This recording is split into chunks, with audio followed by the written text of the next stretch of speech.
do you guys work together on MMA surgery as well? Absolutely, yeah. Dr. Ting, I'll let you start because yeah, the answer yes. Yes.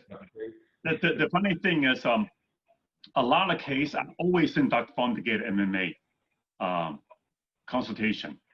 Even patient going to decide to go through or not, because I think patient deserve to have a different opinion or advanced planning of what could happen, or if something that's not realistic. And I try to talk patient about how unrealistic they are. The best way to do that is have another professional talk to them. They're expecting not to have surgery is unrealistic. And that's very important part is the communication. For example, I communicated with Dr. Vaughan yesterday, talk about occlusal canth correction. Because in my office, I correct every single occlusal canth.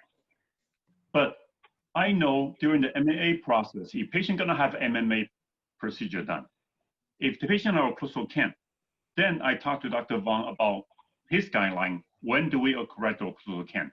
Should we be correcting occlusal canth before the surgery, or he can just do it easily during the surgery? So our conclusion is, if the canth is easy to get corrected, we correct it orthodontically.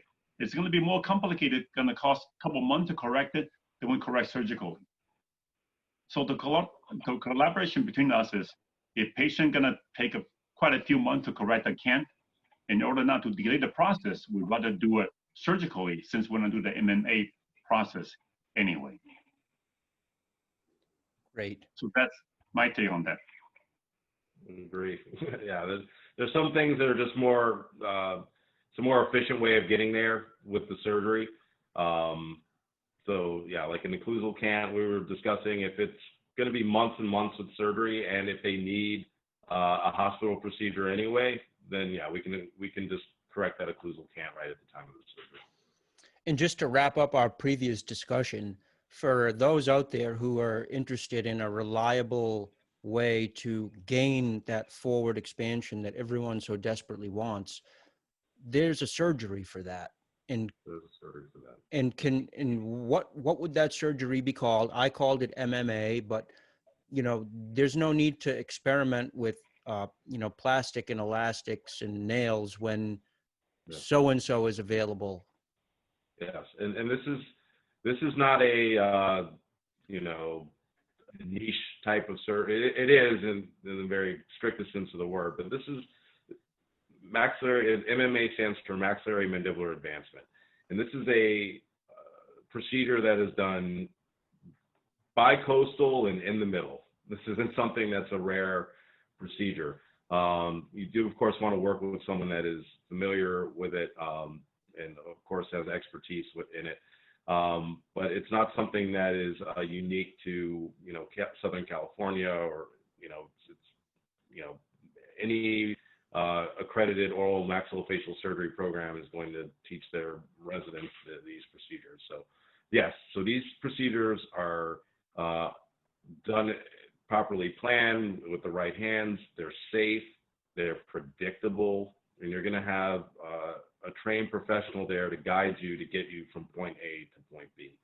So yeah, I agree. Doing these kind of off-putting things in the basement, I think it's dangerous and not helpful.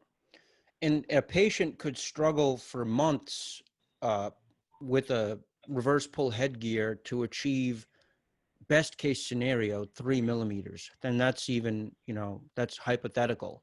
But an MMA surgery can achieve how much forward expansion for an individual? It's a good question. So, there's no one number that's going to be for every person. This is something on the surgeon and the orthodontist to plan. We take x-rays. We make what I'm sure you're familiar with, the cephalometric measurements, the SNA, the SNB, but reliably, just to kind of give you a number, you can safely get, I would say, 10 millimeters of expansion is on the greater end of it, but certainly predictable and stable. Wow. As a matter of fact, one of the least stable movements we make is correction of transverse discrepancy. So that expansion is one of the least stable things we do as orthodontists and surgeons. So it's probably a talk for another day, but we're always taught that if you're doing that transverse maxillary expansion, that some kind of retainer device is necessary, no matter what technique you use.